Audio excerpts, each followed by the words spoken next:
Assalamualaikum warahmatullahi wabarakatuh. Kembali lagi ke pembelajaran geografi bersama Ibu Syarah.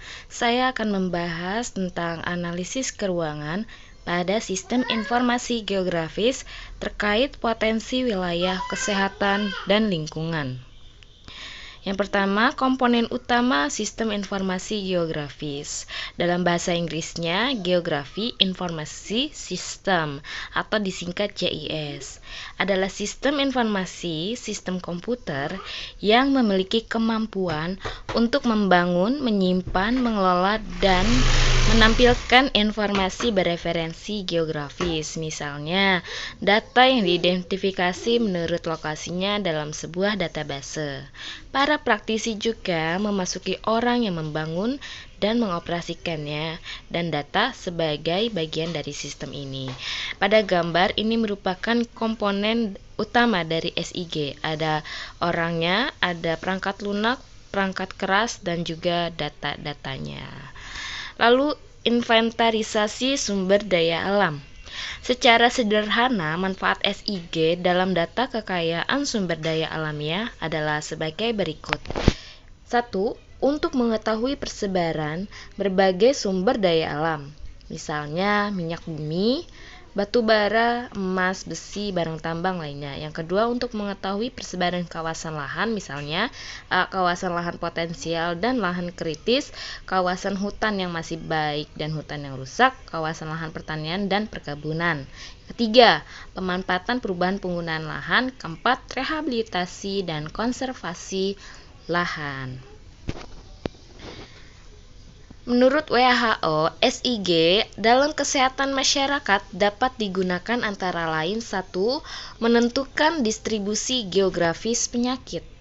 Yang kedua, analisis tren spasial dan temporal. Yang ketiga, pemetaan populasi yang beresiko. Yang keempat, stratifikasi faktor resiko. Yang kelima, penilaian distribusi sumber daya. Keenam, perencanaan dan penentuan inventasi. Yang ketujuh, monitoring penyakit. Pemanfaatan SIG dalam bidang kesehatan masyarakat berdasarkan analisis CDC. 1. Memonitor status kesehatan untuk mengidentifikasi masalah kesehatan yang ada di masyarakat.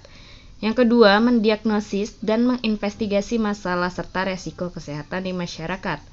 Ketiga, menginformasikan, mendidik, dan memberdayakan masyarakat mengenai isu-isu kesehatan.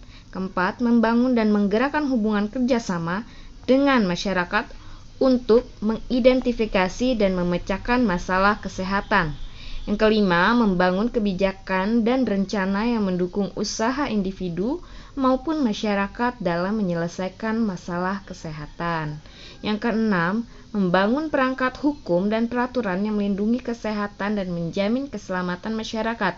Ketujuh, menghubungkan individu yang membutuhkan pelayanan kesehatan yang dibutuhkan dan menjamin ketersediaan pelayanan kesehatan tersebut jika belum tersedia.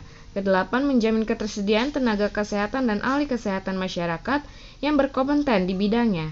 9. Mengevaluasi efektivitas, kemudahan, akses, dan kualitas pelayanan kesehatan di masyarakat. 10. Penelitian untuk penemuan baru dan inovasi dalam memecahkan masalah-masalah kesehatan di masyarakat.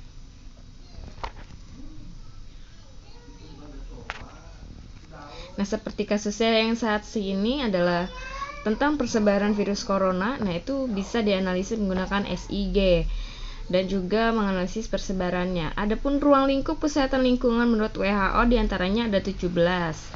Penyediaan air minum, pengelolaan air buangan dan pengendalian pencemaran pembuangan sampah padat, pengendalian vektor, pencegahan dan pengendalian pencemaran tanah oleh ekstrata manusia, higienis makanan termasuk higien susu, pengendalian pencemaran udara, pengendalian radiasi, kesehatan kerja, dan pengendalian kebisingan. Itu bisa dianalisis untuk aplikasi SIG-nya juga menurut WHO. Lalu selanjutnya, perumahan dan permukiman, aspek kesehatan lingkungan dan transportasi udara, perencanaan daerah dan perkotaan, pencegahan kecelakaan, rekreasi umum dan pariwisata, tindakan-tindakan sanitasi yang berhubungan dengan keadaan epidemi atau wabah yang saat ini, bencana alam, dan perpindahan penduduk. Tindakan pencegahan yang diperlukan untuk menjamin lingkungan.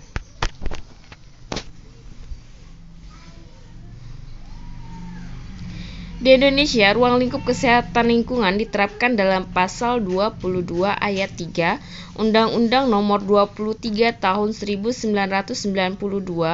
Ruang lingkup kesehatan lingkungan ada 8, yaitu 1. Penyehatan air dan udara. 2.